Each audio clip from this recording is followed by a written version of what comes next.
반갑습니다. 고려경매 김도윤입니다. 자, 이번 시간은 창원 의창구 북면 휴먼빌 아파트 경매 분석을 시작하도록 하겠습니다. 자, 먼저 상세 페이지 보겠습니다. 예상 낙찰가를 분석하기 전에는 반드시 권리 분석을 해야 됩니다. 그리고 그 권리적 하자를 금전적인 계산을 통해서 예상 낙찰가에서 감해줘야 됩니다. 하자가 있는지 없는지 분석을 꼭 해야 됩니다. 자, 이 물건은 아파트 전용 면적 25.7평입니다. 채권자, 채무자, 소유자에 대한 정보가 있으니까 좀 상세히 읽어보시면 되고요. 감정가 3억 배, 그리고 최저가 80%라고 표시는 돼 있지만 유찰됐습니다. 지금 두 번 유찰돼서 최저가는 1억 9,264만 원입니다. 그렇게 유찰돼 있으니까 참고하시고요. 먼저 이 물건 사진을 보겠습니다. 우리가 일반적으로 보는 아파트입니다. 예. 자, 이 단지에 대한 표시가 있습니다. 동수가 제법 많습니다. 이렇게. 그리고 이 물건은 서양 물건이겠죠. 예. 출입문. 이거는 이 물건과 같이 진행하는 다른 물건입니다. 예, 다른 물건, 토지, 건물을 말하는 겁니다. 자, 보시다시피 이 물건은 사건 번호. 예, 이 다음에 한번 상세히 설명드리겠지만 이 물건에 2번 물건입니다. 2번 물건. 예, 이 세 개가 있는데, 예, 보시면 여기 이렇게 다른 물건도 볼 수가 있습니다. 이렇게 3개가 있습니다. 1번, 2번, 3번이 있는데 우리는 2번 물건입니다. 그래서 사건 번호 쓰실 때 반드시 2017 타경 1048호 그리고 가로 열고 2번이라고 2번을 꼭 표시해 주셔야 됩니다. 자, 지금 현재 표시가 안 돼 있지만 10월 24일 유찰이 됐습니다. 지금 64% 진행 중입니다. 네. 문건 처리 내역 꼭 한번 살펴보시기 바랍니다. 이 사건이 진행되면서 어떤 일이 있었느냐, 네. 낙찰받고 낙찰자에게 어떤 영향을 미칠 수 있는 사건이 있느냐, 일이 있었느냐 꼭 살펴보시기 바랍니다. 많은 일들이 있었는데 이 중에 참 많네요. 다른 물건하고 섞여 있다 보니까 더 많습니다. 우리 물건에 어떤 사건이 있는지 찾아봐야 됩니다. 보면 전세권자, 예. 세입자가 있죠. 우리 임차인이 하나 있습니다. 그 임차인에 대한 신청이 많이 있습니다. 예. 거기에 대한 설명을 꼭 체크해 보시고 확인해 보셔야 됩니다. 감정평가서, 건물 상세 내역, 그리고 대지권에 대한 설명이 상세히 나와 있으니까 꼭 읽어 보시기 바랍니다. 우리는 임차인 내역을 확인해 보겠습니다.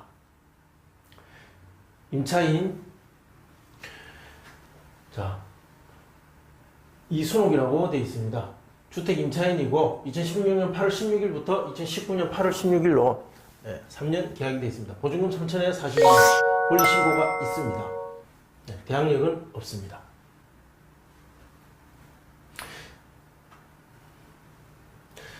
왜 이 두 개의 표시가 있냐면 현황 조사 나갔을 때의 내용입니다. 현황 조사 나갔을 때의 내용이고 이거는 권리 신고. 이 사람이 직접 법원에 찾아와서 이렇게 신고를 했다는 거죠. 그리고 등기부등본 요약본이 있습니다. 예, 복잡하니까 제가 준비해온 자료로 이 내용을 한번 살펴보겠습니다. 자, 화면 보시고요.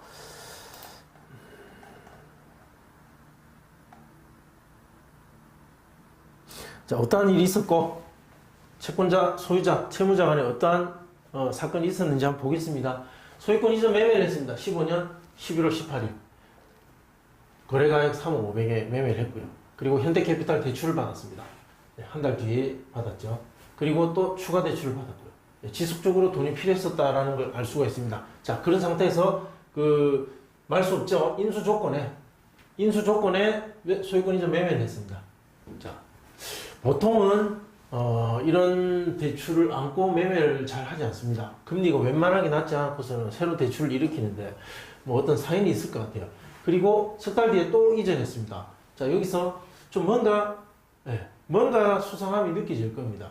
그리고 이 은행들은 왜 가만히 있었느냐? 뭔가 일반적이지 않습니다. 그리고 자, 바로 강제경매 들어왔습니다. 그리고 또 근저당이 있죠. 네, 근저당이 있습니다. 이렇게 설명할 수는 있겠네요.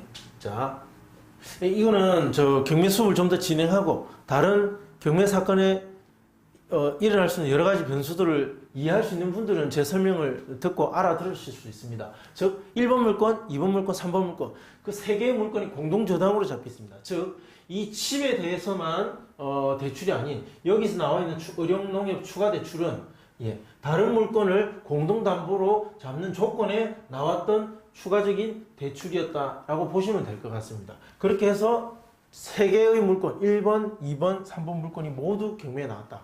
이렇게 보시면 됩니다. 그렇게 해서 자, 첫 번째 있던 현대캐피탈도 결국 경매 신청을 했습니다. 네. 마지막 김해 세무서까지. 자, 여기까지 보시면 어떤 게 짐작이 됩니까? 우리가 이렇게 분석하는 이유는 뭡니까? 다른 거 없습니다. 낙찰받고 채권자나 채무자와의 관계에서 영향을 받을 수 있는 게 있는지 없는지, 그리고 임차인 권리보다 앞선 어떤 선순위 권리가 있는지 없는지, 즉 낙찰자에게 영향을 줄 수 있는 게 있는지 없는지에 대한 판단을 하기 위해서 이 분석을 하는 겁니다. 말소 기준 권리가 있고요. 여기 2015년 12월 17일, 그리고 세입자의 전입 날짜는 이 날짜보다 후순위입니다. 자, 뒤에 확인하겠지만 모두 다 소멸됩니다. 즉 아무리 복잡한 무언가가 많아도 말소될 수밖에 없고요. 그리고 이 저당권이나 그리고 가압류 등은 모두 소멸되기 때문에 낙찰 이후에 낙찰자에게 영향을 미치지 않습니다. 그리고 하나 더 짐작할 수 있는 것, 현재 살고 있는 소유자는 이 집에 어차피 소유자는 살고 있지 않으니까요. 다른 물건은 1번 물건이나 3번 물건은 복잡할 수 있습니다. 그렇지만 이 집은 세입자가 살고 있으니까 소유자의 채권 관계가 아무리 복잡하고 돈이 많이 밀려 있다고 그 사람을 명도하는 게 아닙니다. 우리는 세입자를 명도합니다. 그러니까 등기부등본상의 권리 관계가 아무리 복잡해도 우리는 세입자만 생각하면 된다는 것이죠.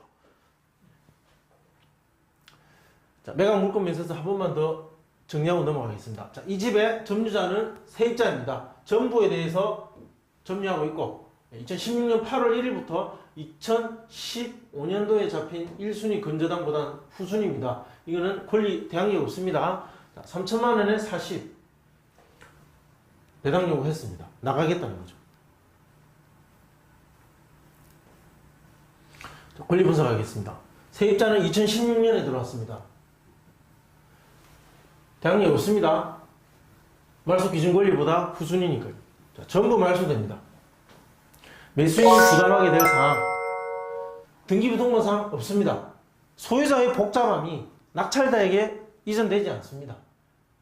세입자의 명도만 하면 되는 거죠. 자, 관리비, 입찰가와 명도에 영향을 줄 수 있고 그 세입자의 상황을 예측할 수 있으니까 꼭 확인하시고, 공과금, 관리비 포함 별도 확인해 보셔야 됩니다.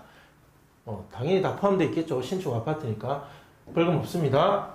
세입자 이순옥 씨 아까 확인했죠. 3천에 40만 원. 전입일 2016년입니다. 16년 8월 25일. 근저당권자 2015년입니다. 근저당 1순위 근저당. 명도 계획입니다. 명도 대상자 세입자 임차권자죠. 자금 납부 1개월 뒤 배당 계획자. 이것은 무엇이냐? 이 사람은 보증금 3천만 원입니다. 3천. 이 3천에서 일부 소액 보증금을 받게 될 겁니다. 네, 소액 보증금. 그래서 그 소액 보증금을 받기 위해서 명도 확인서를 법원에 제출해야 됩니다. 이사를 나가지 않으면 명도 확인서를 주지 않으면 됩니다. 명도 확인서 교부와 명도를 동시행으로 하시면 큰 이사 비용 지출 없이 명도를 할 수 있습니다. 만약에 강제 집행을 하게 된다면 300에서 약 400만 원 예상이 될 겁니다. 명도 소송 가능성은 거의 희박합니다. 이런 권리 관계에서 명도 소송을 해본 경험은 저는 없습니다.